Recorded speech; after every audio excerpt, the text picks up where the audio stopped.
السلام علیکم. Welcome back to my channel Learn Bright. آج ہم اس ویڈیو میں ایک نیا چیپٹر اسٹارٹ کریں گے. Chapter number 8 cell structure and functions. اس سے پہلے آپ میرے چینل کو سبسکرائب کیجیے اور بیل آئیکن پر کلک کیجیے تاکہ میرے ہر آنے والے ویڈیو کی نوٹیفیکیشن آپ کو ملتی رہے. خلیے، ان کی ساخت اور کام.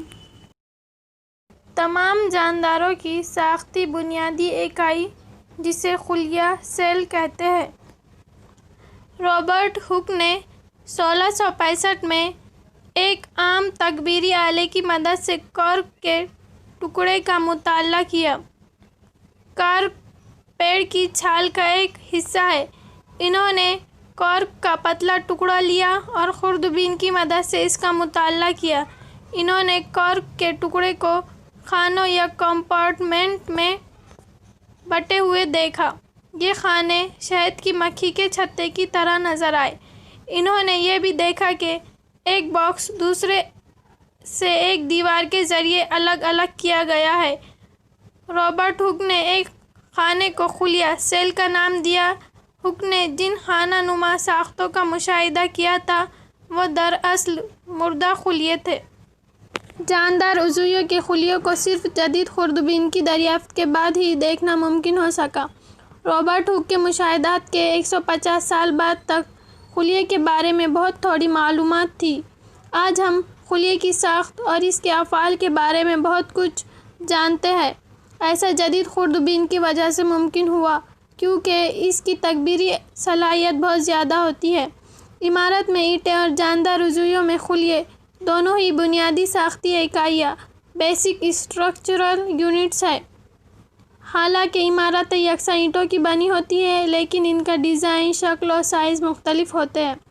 اسی طرح جاندار میں عضویے ایک دوسرے سے مختلف ہوتے ہیں لیکن یہ سبھی خلیوں پر مشتمل ہے.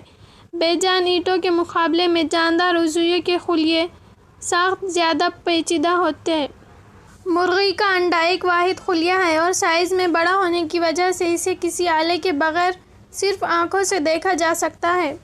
عضویوں میں خلیے کی تعداد، شکل اور سائز مختلف ہوتے ہیں. سائنسداں جاندار خلیوں کا مشاہدہ اور مطالعہ کس طرح کرتے ہیں؟ وہ خوردبین کا استعمال کرتے ہیں جو اشیاء کی تکبیری شبیہ فراہم کرتی ہے. خلیے کی ساخت کا تفصیلی مطالعہ کرنے کے لیے خلیے کے حصوں کو رنگین بنانے کے لیے چھاپے اسٹین کا استعمال کیا جاتا ہے. زمین پر لاکھوں جاندار عضویے ہیں. ان کی شکل اور سائز مختلف ہے. ان کے اعضاء کی شکل، سائز اور خلیوں کی تعداد میں فرق بھی ہوتا ہے. آئیے ان میں سے کچھ کا مطالعہ کرتے ہیں. خلیوں کی تعداد. کیا آپ کسی اونچے درخت یا ہاتھی جیسے کسی بڑے جانور کے جسم میں خلیوں کی تعداد کا اندازہ لگا سکتے ہیں؟ یہ تعداد اربوں خربوں میں ہو سکتی ہے. انسانی جسم میں کئی خرب خلیے پائے جاتے ہیں جن کی شکلیں اور سائز مختلف ہوتے ہیں. خلیوں کے مختلف گروپ مختلف کام انجام دیتے ہیں. ایک ارب میں 100 کروڑ ہوتے ہیں اور ایک خرب میں 100 ارب. وہ عضویے جن کا جسم ایک سے زیادہ خلیوں کا بنا ہوتا ہے کثیر خلوی ملٹی سیلیولر کہلاتے ہیں. ملٹی کا مطلب ہے کثیر، سیلیولر کا مطلب ہے خلوی، خلیے والا. چھوٹے عضویوں میں خلیوں کی کم تعداد ان کے کام کو قطعاً متاثر نہیں کرتی. آپ کو یہ جان کر حیرت ہوگی کہ اربوں خلیوں والے عضویوں کی زندگی کی ابتدا ایک خلیے سے ہی ہوتی ہے جو کہ ایک باراور فرٹیلائزڈ ایگ ہوتا ہے. باراور انڈے کے خلیے تقسیم ہوتے ہیں اور نشو و نما کے ساتھ ساتھ خلیوں کی تعداد میں اضافہ ہوتا جاتا ہے. امیبا پیرامیشیم. ایک خلیے والے عضویے ایک خلوی یونی سیلیولر کہلاتے ہیں. یونی کا مطلب ہے ایک اور سیلیولر کا مطلب ہے خلیہ. یک خلوی عضویے ان سبھی کاموں کو انجام دیتے ہیں جو کثیر خلوی عضویوں کے ذریعے انجام دیے جاتے ہیں. یک خلوی عضویے جیسے کہ امیبا غذا کو پکڑتا ہے اور اسے ہضم کرتا ہے، نیز تنفس، اخراج، نمو اور تولید بھی کرتا ہے. کثیر خلوی عضویوں میں یہ سبھی افعال مخصوص خلیوں کے ذریعے انجام دیے جاتے ہیں۔ خلیوں کا یہ گروپ بافت ٹشو کی تشکیل کرتا ہے اور بافت اعضاء کی تشکیل کرتے ہیں۔ تصویر میں دکھائی گئی امیبا کی شکل کی آپ کس طرح تعریف بیان کریں گے؟ آپ کہہ سکتے ہیں کہ اس کی شکل بے قاعدہ ہے۔ در حقیقت امیبا کی کوئی مقررہ شکل نہیں ہوتی اور یہ اپنی شکل تبدیل کرتا رہتا ہے۔ اس کے جسم سے باہر نکلتے ہوئے مختلف لمبائی کے ابھار کا مشاہدہ کیجیے۔ انہیں وہم پایا سیوڈوپوڈیا کہتے ہیں۔ سیوڈو کا مطلب ہے جھوٹ، غلط، اور پوڈیا کا مطلب ہے پیر۔ یہ ابھار امیبا کے حرکت کرنے اور غذا حاصل کرنے کے دوران ظاہر اور غائب ہوتے رہتے ہیں۔ انسانوں کے خون میں پائے جانے والے سفید دموی خلیے WBC بھی ایک خلوی ساخت کی مثال ہے جو اپنی شکل کو تبدیل کر سکتے ہیں۔ WBC وائٹ بلڈ سیلز ایک خلیہ ہے جبکہ امیبا ایک مکمل عضویہ ہے جس کا ایک آزاد وجود ہے۔ آپ کے خیال میں ان عضویوں کی شکل کیسی ہوگی جن میں لاکھوں خلیے ہوتے ہیں؟ انسانوں میں پائے جانے والے مختلف قسم کے خلیے جیسے خون، عضلہ اور اعصاب، ان کی مختلف شکلیں ان کے مختلف افعال سے متعلق ہیں۔ عام طور سے خلیے گول یا لمبوترے ہوتے ہیں۔ کچھ خلیے لمبے ہوتے ہیں اور ان کے دونوں سرے نوکدار ہوتے ہیں۔ ان کی شکل تکلی اسپنڈل جیسی نظر آتی ہے۔ بعض اوقات خلیے بہت لمبے ہوتے ہیں۔ کچھ خلیے شاخدار ہوتے ہیں جیسے کہ عصبی خلیہ یا نیورون۔ عصبی خلیہ پیغامات کو موصول کرتا ہے اور اس کی ترسیل کرتا ہے۔ اس طرح یہ جسم کے مختلف اعضاء کے مابین کنٹرول اور تال میل میں مدد کرتا ہے۔ کیا آپ اندازہ لگا سکتے ہیں کہ خلیے کا کون سا حصہ اسے شکل عطا کرتا ہے؟ خلیے کے مختلف اجزاء ایک جھلی کے ذریعے گھرے رہتے ہیں۔ یہ جھلی پودوں اور جانوروں کے خلیوں کو شکل دیتی ہے۔ نباتاتی خلیے میں خلوی جھلی کے اوپر ایک اضافی خول ہوتا ہے جسے خلوی دیوار سیل وال کہتے ہیں۔ یہ خلیے کو شکل اور استحکام دیتی ہے۔ بیکٹیریا کے خلیے میں بھی خلوی دیوار ہوتی ہے۔ خلیے کا سائز۔ جاندار عضویوں میں خلیوں کا سائز 1 میٹر کے 10 لاکھویں حصہ مائکرومیٹر یا مائکرون تک چھوٹا ہو سکتا ہے یا چند سینٹی میٹر لمبا بھی، لیکن زیادہ تر خلیے نہایت خوردبینی ہوتے ہیں اور ننگی آنکھوں سے نہیں نظر آتے۔ انہیں خوردبین کی مدد سے بڑا کر کے دیکھنے کی ضرورت ہوتی ہے۔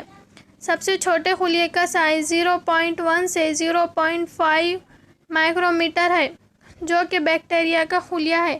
سب سے بڑا خلیہ شتر مرغ کا انڈا ہے جس کا سائز 130 ملی میٹر 170 گنا ملی میٹر ہوتا ہے۔ کسی خلیے کے سائز کا تعلق پودے یا جانور کے سائز سے نہیں ہوتا۔ یہ ضروری نہیں کہ ہاتھی کے خلیے چوہے کے خلیوں سے بہت بڑے ہوں۔ خلیے کے سائز کا تعلق اس کے کام سے ہے۔ مثال کے طور پر عصبی خلیے چوہے اور ہاتھی دونوں ہی میں لمبے اور شاخدار ہوتے ہیں۔ یہ خلیے دونوں جانوروں میں ایک ہی کام انجام دیتے ہیں، یعنی پیغامات کو منتقل کرنا۔ خلیے کی ساخت اور افعال۔